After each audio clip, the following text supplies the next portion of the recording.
How to turn off app notifications on Android.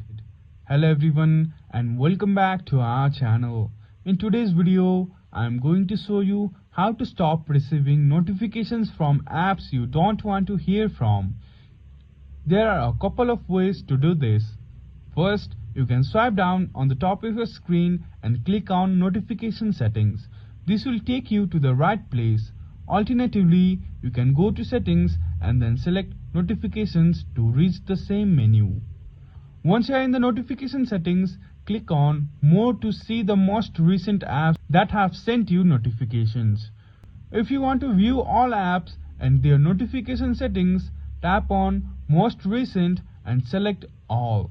This will display all the apps and indicate whether they can send you notifications.